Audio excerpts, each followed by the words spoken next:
Hey everybody, it's Mike. Welcome to the live stream. I know most places around the world people are dead asleep, but I'm going to do a live stream anyway. We'll see if anybody shows up. So, what I want to talk to you about today is what I believe is the most fundamental, important aspect about achieving healing. So, let me just be clear. It is my experience, as well as my belief, that you can completely heal. So much so that you never have to come back and watch this channel again. Would you like that? Would you like to be in a place where you never have to go and watch my channel or anybody else's channel having to do with recovering from being in a toxic, codependent relationship with a borderline or an NPD? Would you like that? I've achieved that. The only reason that I come back on this channel is because it's helpful and people keep asking me to. And I enjoy talking about how to recover and how to heal. And I enjoy psychology and those kinds of things. So it's fun for me, but I'm not here because there's any personal need. I healed from that horrifically toxic relationship, which was the most toxic, concentrated, I can't even put words to it. It was the most toxic experience of my life. And I didn't think I was going to recover. And so you can go and hear me on those first videos. Some of those videos, the first videos are the same day that I had spoken with my now borderline ex and, decided that I was going to completely go no contact. She was already saying we were going to go no contact, but she was also hinting that she was going to get back in touch with me later. And I told her, I can't do this. I would like for you to completely destroy any contact information you have for me. And then I proceeded to block her on every possible level. Whether she tried to get in touch with me or not, I don't know, and I don't care. But I did some intense work on myself for about 2 months. And at the end of those 2 months, I was completely healed from that. I'm still human. I still have my other issues I got to deal with. But in terms of that relationship, I had forgotten about it. So it's important that we understand you can heal. If you are like many people that I've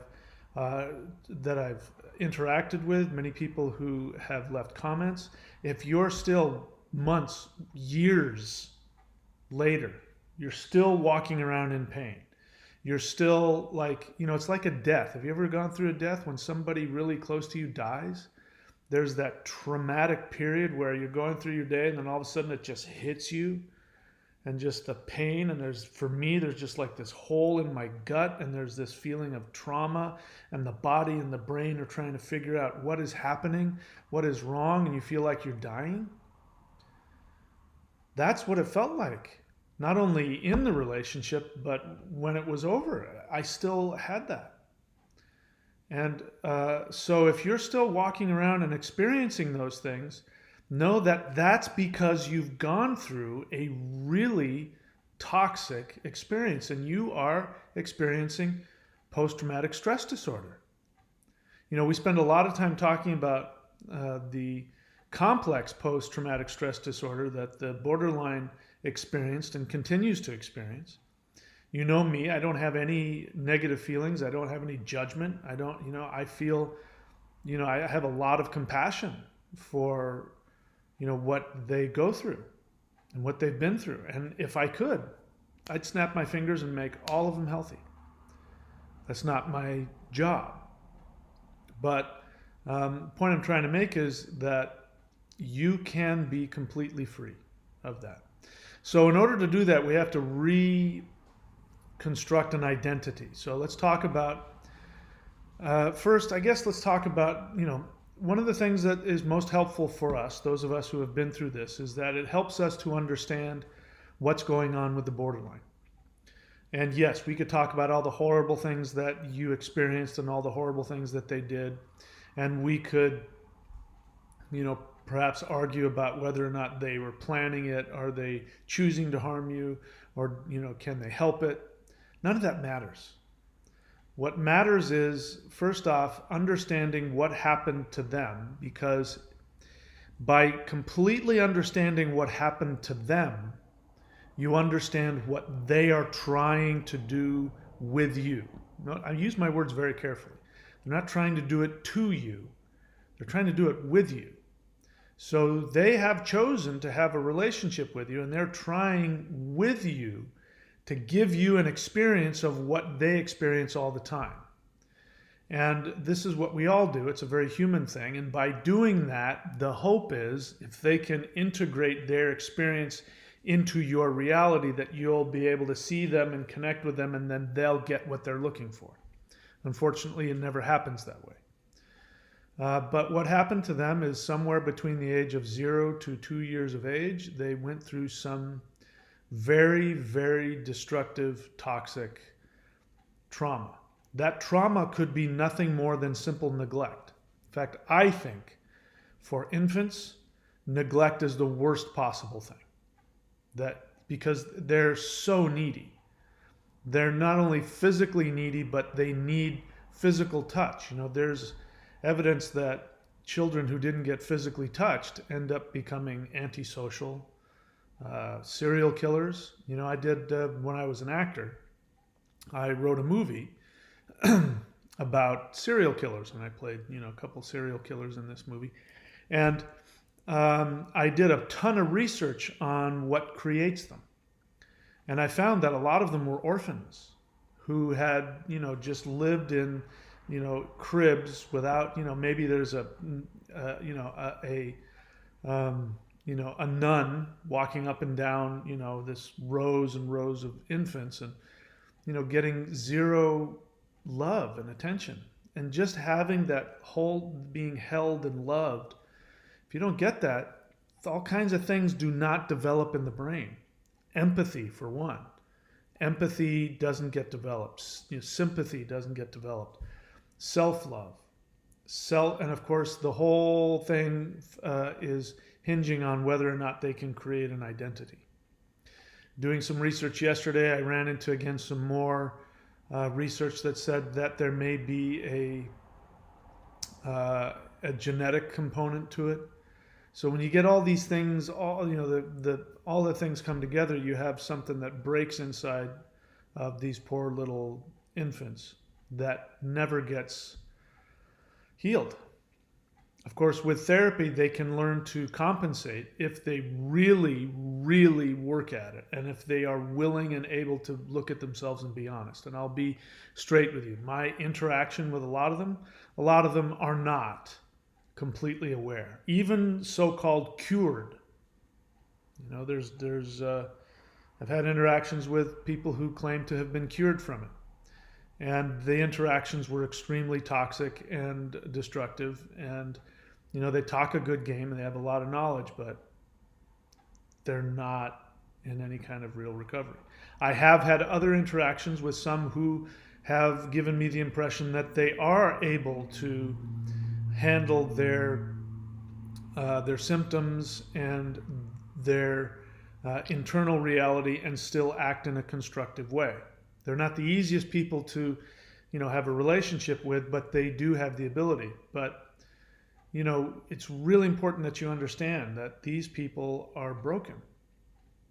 And if you don't understand that, then you will be infected with the delusion that there's something you can do to fix them, heal them, and more importantly, get what you need, which is why you're there. Maybe you don't know that. You think you're just an empath, but the truth is you're there for your own needs. So their identity is non-existent. Point, you know, long story short, their identity is non-existent. And the fact of the matter is that you cannot have a relationship, intimate relationship, with somebody who has no identity, because there's nothing to be intimate with. There's no identity there. So when you are able to understand that and understand that the borderlines, what they unconsciously will seek to do. Remember, there's a difference between conscious and unconscious. Unconscious means you are not aware of it. That's different than the word subconscious, by the way. It drives me crazy that everybody uses the word subconscious when they mean unconscious. Subconscious is in between the conscious and the unconscious. That's the subconscious. Unconscious means completely, totally underneath your conscious awareness. On an unconscious level, what the borderline wants to have you fully experience their own inner reality. And that's why when you are devalued, it is so traumatizing. Because you will never see it coming. That's the thing that was so, I'm a smart guy. I'm an intuitive guy. Yeah, I've got my own issues. Otherwise, I wouldn't have gotten involved with a, undiagnosed borderline. But I'm really good at seeing what makes people tick. I'm really good at knowing where people are going and what their motivations are. And I'm really good if somebody's, not in a negative way, but they're setting you up for whatever it is that they want to do in the interaction. I'm pretty good at being able to figure that out. I never saw it coming. Never. And that's because the borderline never sees it coming either. Of course, if you've got borderlines that are comorbid with NPD, or if they're triggered and they've decided you're the enemy, that's different. I'm talking about when they go from that state of being in love with you, loving you more than they've loved any other being in the universe. And they mean it. And you feel it. You're not stupid. You're not stupid. You feel it. You can feel the love that they're pouring on you. If you look back on it, yes, it's superficial. It's not the same kind of love that a mature person gives. It doesn't feel the same.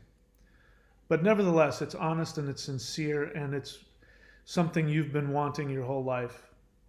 And then out of nowhere, when you are sure, this is what's going to happen. When you are sure that now it's finally come together and the two of you have finally met and connected, which is actually the case. You're not crazy. That did happen. That is what provokes them to discard you, abandon you, attack you, cheat on you, betray you, whatever, however it is that they respond. And they're not doing it because they want to hurt you. They're doing it because they're desperately trying to survive. It's like, wild animals. Wild animals cannot be tamed. They might become, you might be able to find a grizzly bear that, you raise as a whatever, grizzly bear pups or kittens or grizzly bear cub. You might be able to get it to love you and connect with you and integrate you as somebody they love. But, there's always that possibility. Like those guys in Vegas, I forget the name, those two guys who had tigers, in Vegas. And then that one guy was doing the trick with one of his white tigers and he decided he didn't like doing the trick anymore. And he grabbed that guy by the head and dragged him off stage. And that's what you're dealing with here.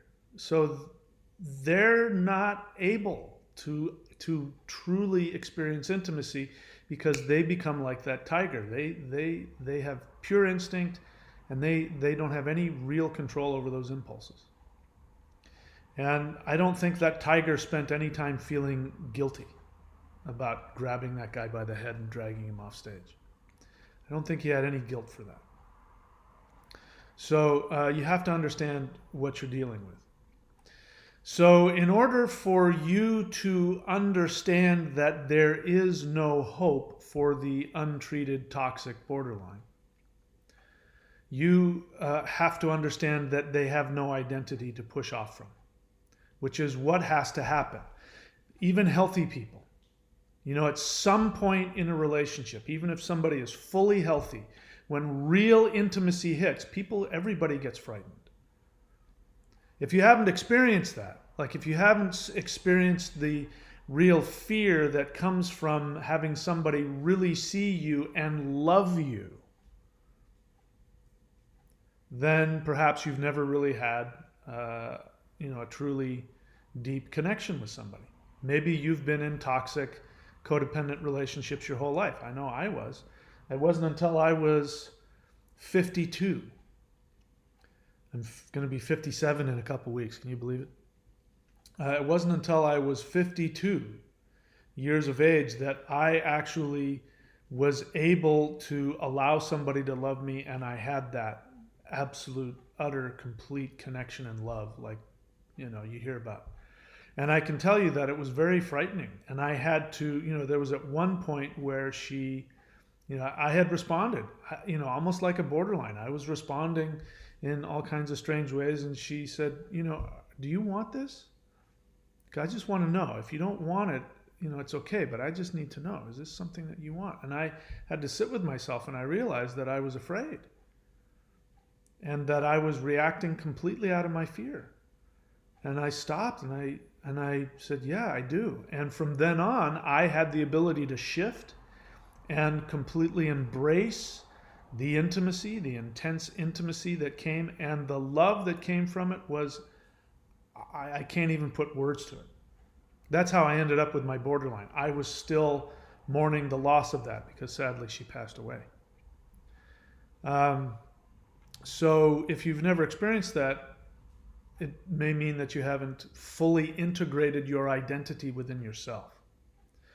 So first step is to understand why the borderline is truly incapable of responding to your honest love when you do love them. It's because there's no identity for them to push off from.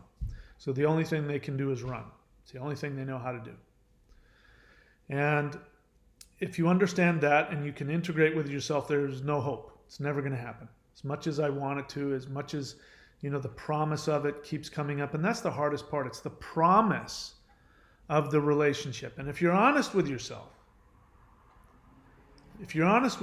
what kept you in the relationship was not the love bombing, because the love bombing was not truly satisfying.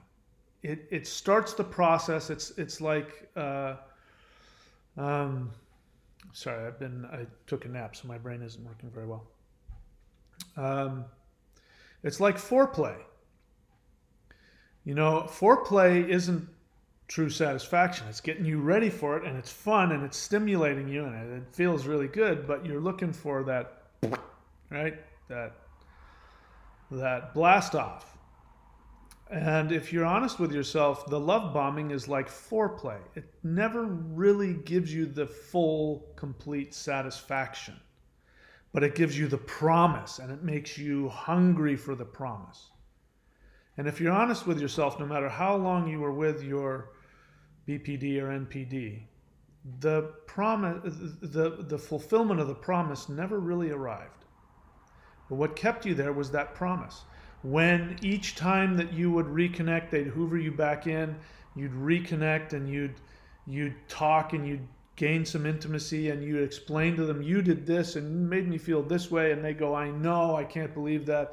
And now, and my borderline ex had, knew enough of the lingo to turn around and talk about her fear of intimacy. And because I've been in therapy, I respond to those buzzwords, and I thought, oh, it'll be okay this time. No, it's never okay. But now we need to talk about you, why you ended up here. Why did you end up with them? Well, it's very likely that either you did not have the genetic component that they may have, according to some mental health professionals. There's a genetic component. Perhaps you didn't have that. Perhaps you were neglected. There was definitely something. There was some neglect. There was some trauma, some abuse. There may have been some ridicule, just withholding of approval and love. There may have been a lack of physical connection and nurturing on a physical aspect. There's no coincidence I ended up like this. I was born back in 1963. They didn't know how to deal with early born, kids that are born premature. And I was born really premature, like so premature that I was going to die. The doctors were telling my parents he's going to die, he's not going to make it. And for some reason, they put me in a fish tank by myself, and pumped oxygen in there, and just, what the hell? So I spent a long time, my first weeks of life, without any physical human contact. I can't imagine that it didn't do some tremendous damage to me. Even to this day, like if a news show pops up and they show like a premature kid in an incubator, I start twitching. Just something in my body, just something about it. Of course, I don't remember any of that. But who knows? There was definitely, my mother had her issues, my father, my brother. So maybe I didn't have that genetic component that flipped that switch on me. But I still had the abandonment, the feeling of abandonment, at the very least the feeling, the perception of abandonment. And I can remember the feeling, I can't remember any specifics, but I can remember the feeling of crying for long periods of time with no reaction. Whether that's an imagination or not, whether that's my own projection of my own internal state, I don't know. Something definitely happened. If you got involved with a borderline, something happened. You have to acknowledge that. And I don't care if you want to use the word empath or codependent. I really don't give a flying what word you use. Please get over that. It's just a word. Borderlines. You don't like the term mental illness or disorder.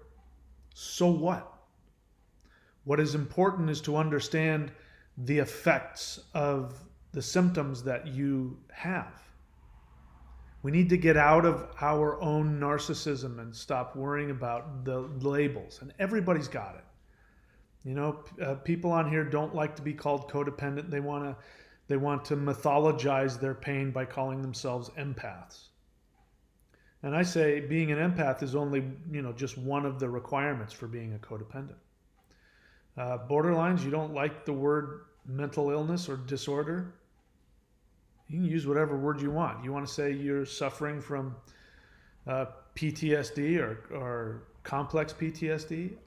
I don't disagree with you. I would say that would be one of the prerequisites for borderline personality disorder. It's not an either or. But there's something with us that needs to be healed, and whether you're borderline, NPD, or just empath or codependent, there is a serious issue with your identity. You do not have a strong, integrated sense of self. I've told you the 3 things that I do on a daily basis to keep myself in a state of healing, and I have achieved, in terms of recovery from being in a toxic relationship. You can have complete healing from that relationship. You might have a lifelong issue to deal with, in terms of codependence and other things. That's going to be a lifelong issue for me. I'm not going to lie to you. There's a lot of, there's a hole in you that never really gets filled. But in terms of that relationship, I swear to you, I have no wound associated with her whatsoever. A lot of you listening to me can't say the same thing. So the 3 things that I recommend: first, you need to get into therapy. Therapist who knows how to deal with codependence or empaths in borderline personality disorders. Number 2, go to coda.org, www.coda.org, and work the 12 steps. Please do not give me any excuses for why you can't, do that. You want to give me an excuse about why you can't go to therapy? You don't have the money, blah, blah, blah. Fine. They don't have it in your country? Fine. I believe you. Coda.org won't cost you a dime, and you can get all kinds of help there. Third is to have a daily meditative practice. That's what I do on a daily basis. I talk with my therapist on a regular basis. I work the 12 steps. I continue to do 12-step work on myself. And I do a daily meditation practice. And so what I've done, because a lot of people have come to me and asked me to counsel them, And I've decided against that for a number of reasons. But one of them is because I want to be able to share my knowledge and my experience with as many people as possible, and have it as available to them as possible. So I have a playlist on this channel which is for members only. So if you click the join button, you can go and see that playlist, and there's going to be other videos that will be members only as well. That particular playlist is called, hang on one second. That particular playlist is called In-Depth Healing from BPD Breakup, Phase 1. I'm going to have at least 3 phases for this first one. I'm going to continue to add more and more as time goes on. But there's 6 hours worth of video on here. And in this, you have, in the first one, I give the introduction, which shares a lot of important information about how to understand what we're dealing with and what we're going to be accomplishing with this series. The second video, I give you what's called the foundation. This is extremely important, and this has everything to do with your identity. And so, because our identity is, number one, damaged or non-existent, then it's impossible for us to recover. It's impossible without an identity. You can't do it. And in order to create an identity, we may have to create the identity for ourselves. And what ideally happens with a little kid, with an infant, is that the parent provides the objective mirror so that the infant can see themselves in the eyes of the parent or in the energy of the parent, and that interaction allows them to construct an identity.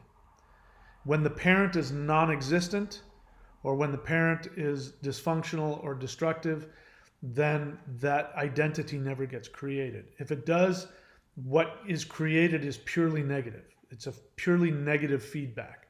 So, what has happened with both empaths, codependents, borderlines, NPDs, with all of those, what has happened is that the parent was either non-existent or gave negative feedback.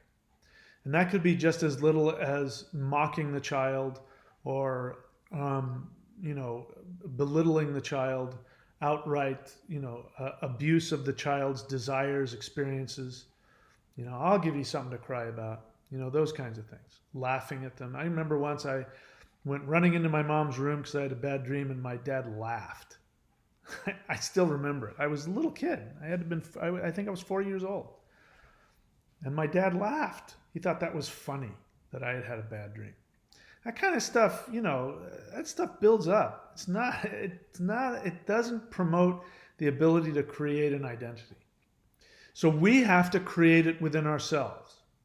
So in the foundation video, what I share is how to begin to think about your relationship to yourself, to the universe, to other people. And when you start to integrate that, and you don't have to feel it, you just have to start integrating that assumption. And if you take action based on that foundational assumption that I share with you in that video, if you do that over time, that will start to help you to create an identity within yourself, a positive identity that you can push off from. The reason why you can't leave the borderline, those of you, let's be honest, you may come up with all kinds of intellectualized ideas. I love them. I'm a giver.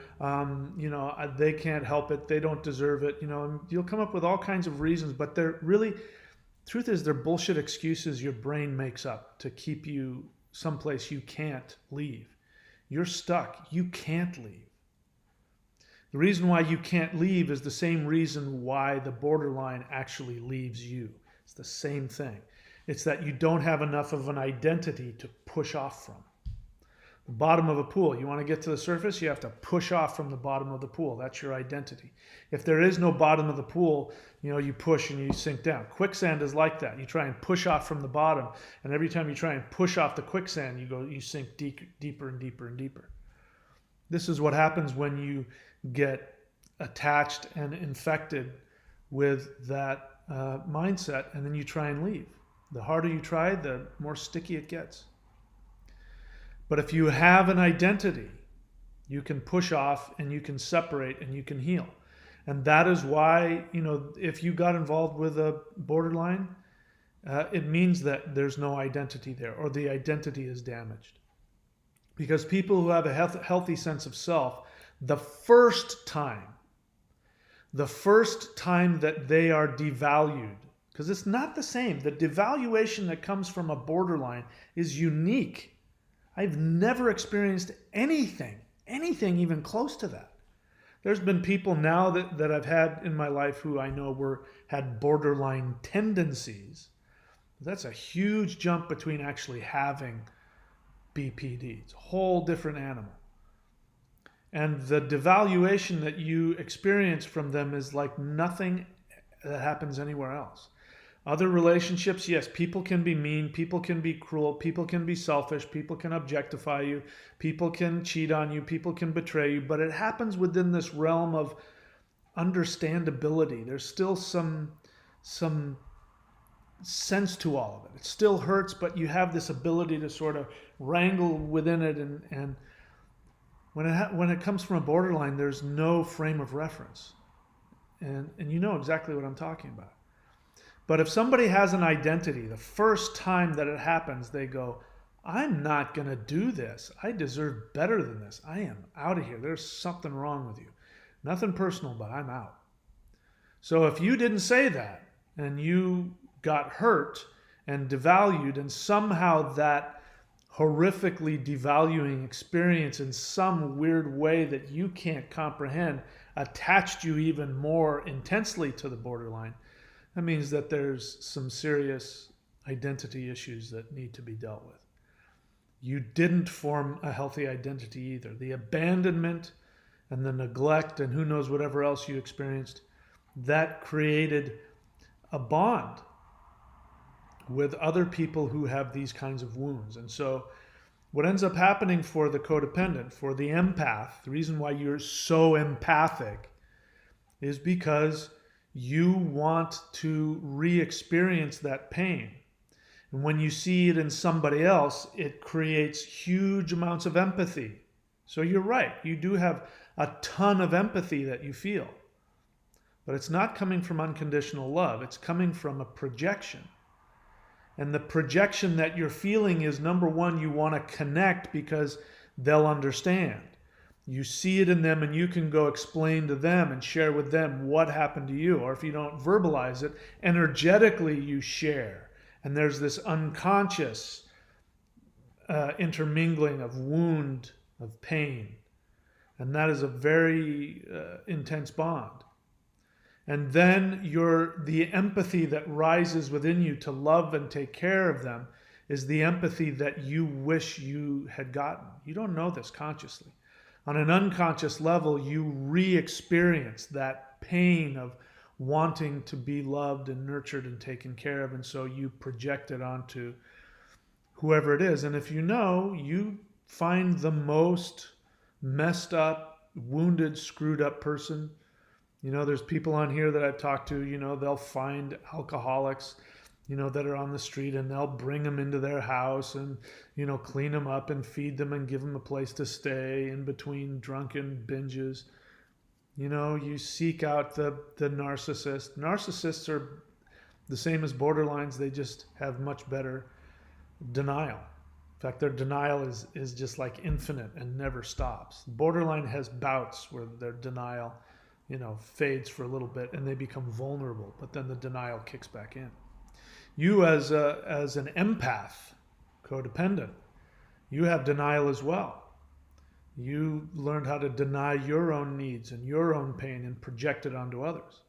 That's why you feel so good when they're so screwed up. When they're in their deepest pain and they need you.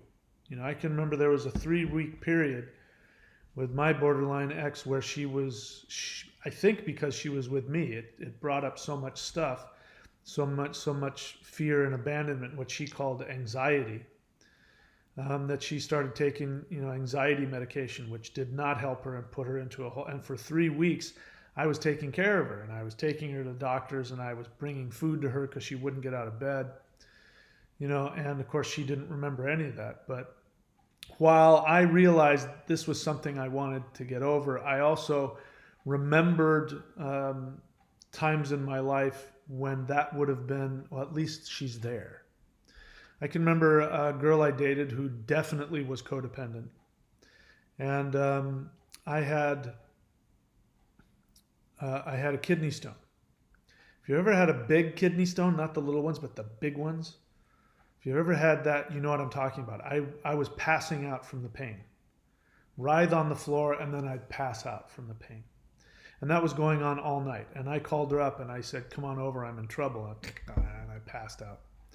And she came over, and instead of, splashing me with cold water and taking me to the emergency room, she sat with me all night while I woke up and passed out and woke up and passed out. And I guess the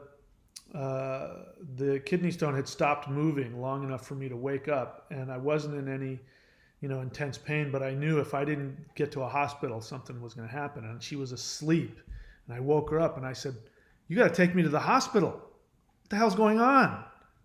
Took me to the hospital, and the emergency room doctor said, it's good you brought him in when you did. If you had waited longer, he could have died. He could have toxified himself.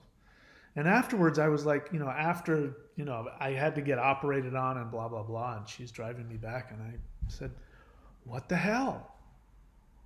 What the hell is going on with you? Did you know I could have died? Why didn't you do something? And she cried and had no real explanation until she had a kid. And years later, she had a kid. We weren't dating anymore. I said, hey, how are you? And I went over to visit her and her daughter, who was a few years old, 4 or 5 years old, I think. And she wanted to play a game with me. And the game that she wanted to play was that there was a sick boy, and we were playing with dolls, and these other dolls were taking care of the sick boy. And I'm like, let's get him well. Let's give him some soup. And now he's better and he wants to leave. And she's like, no. She'd grab the doll and she says, no, he's not better. He has to stay and we have to take care of him. And I went, holy crap. The kid has been infected with, my ex-girlfriend's codependence. And I like, oh my God, it just never ends. Now I know why she was doing it. She had been infected. And so that's why you're there. You want to know why you stay when there's so much chaos, and you say, nobody's going to take care of him, I have to do it. It's because you've got a prisoner that isn't going anywhere. And even though it's not the love that you want, it's better than nothing. That's codependence. That's projection. So in order to be able to heal from that, you've got to be able to understand what the foundation is, who you are, your relationship to yourself, to the universe. So I talk about that in video 2. Video 3, I talk about there is no hope. I talk about that a lot. If you understand what borderline personality disorder is, then you understand when you can get to past the denial and realize you'll never get what you want. It will help you to heal and to separate without resentment. And then in the 4th video, I talk about taking full responsibility. The good news is that yes, you've created, because of whatever happened to you, you create all of the pain in your life. You did create it. You are responsible for choosing to engage and create. But the good news is if you had the power to create that kind of misery, you also have the power to create your own healing. So I help give specifics about that. And then in the 5th video, in phase 1, I end phase 1 in the 5th video, where again we talk about emotions, and I talk about how you integrate emotions. I talk about the 2 halves of the brain, and I talk about how we need to be able to have access to all of our feelings and not run away from them. On both of my channels, this one and especially my other one, one of the most common questions I get is, how can I overcome, fill in the blank with whatever emotion you want? Fear, pain, anger, sadness, loneliness. And I say, who said you had to get over that feeling? It's just a feeling. Wanting to run away from the feeling only makes it stronger. So learning how to have all of those negative, painful feelings is what's going to help you have all of the positive feelings as well. And then I give you an exercise, 2 breath meditations, one that will turn off the trauma response.